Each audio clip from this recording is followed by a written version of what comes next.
જય શ્રી કૃષ્ણ મિત્રો, હર હર મહાદેવ। આજના વિડીયોમાં આપણે જાણીશું ગૌરી વ્રત એટલે કે મોડાકત વ્રત 2026માં ક્યારે શરૂ થશે અને ક્યારે સમાપન થશે। ગૌરી વ્રત કે જે નાની બાળકીઓ દ્વારા કરવામાં આવે છે તે અષાઢ સુદ 11ના દિવસથી શરૂ થાય છે તથા પૂનમના દિવસે પૂર્ણ થાય છે। આ વર્ષે 2026માં અષાઢ સુદ 11 25 જુલાઈના દિવસે છે। આથી ગૌરી વ્રત 25 જુલાઈ 2026 શનિવારના દિવસે શરૂ થઈ રહ્યું છે તથા 29 જુલાઈ 2026 બુધવારના દિવસે પૂર્ણ થશે। 29 જુલાઈની રાત્રે વ્રતનું જાગરણ કરવામાં આવશે। હવે જાણીએ જવારા ક્યારે વાવવા જોઈએ। જવારા વાવવાનો સમય વ્રત છે કે જવારા એટલે માત્ર ઘઉં વાવવાના, પરંતુ પરંપરાગત રીતે તેમાં 7 પ્રકારના ધાન અથવા 5 પ્રકારના ધાનનો ઉપયોગ થાય છે।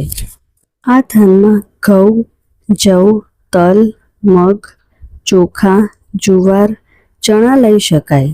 શિવ પુરાણ મુજબ ઘઉં એ સુવર્ણ સમાન છે જે કુમારિકાઓના જીવનમાં સોના જેવું તેજ અર્પે છે અને સૌભાગ્યવતી સ્ત્રીના અખંડ સૌભાગ્યની રક્ષા કરે છે। બીજું ધાન છે જવ।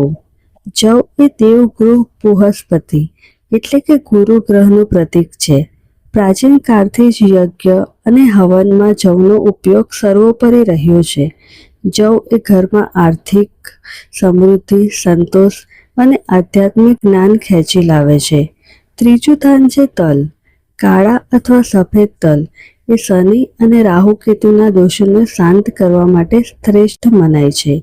તલ એ પિતૃઓના આશીર્વાદ પ્રાપ્ત કરવાનું અને નકારાત્મક ઉર્જા ઘરનું રક્ષણ કરવાનું અદ્ભુત કામ કરે છે। ચોથું ધાન છે મગ। મગ એ બુધ ગ્રહનું પ્રતીક છે। તે બુદ્ધિ, વાણીથી મધુરતા, ચપળતા અને લીલોતરીનું પ્રતિનિધિત્વ કરે છે। મગ વાવવાથી પરિવારમાં એકબીજા પ્રત્યેનો સ્નેહ અને સમજણ વધે છે। પાંચમું ધાન છે ચોખા। ચોખા એટલે કે ડાંગર। ચોખા એ ચંદ્રમાનું સાક્ષાત પ્રતીક છે। તે મનની શાંતિ, શીતળતા અને માતા પાર્વતીની અસીમ કરુણતા દર્શાવે છે। અક્ષત એટલે કે ચોખા એ ક્યારેય ખંડિત નથી હોતા, જે અખંડ પ્રેમનું પ્રતીક છે। છઠ્ઠું અને સાતમું ધાન ચણા અને જુવાર।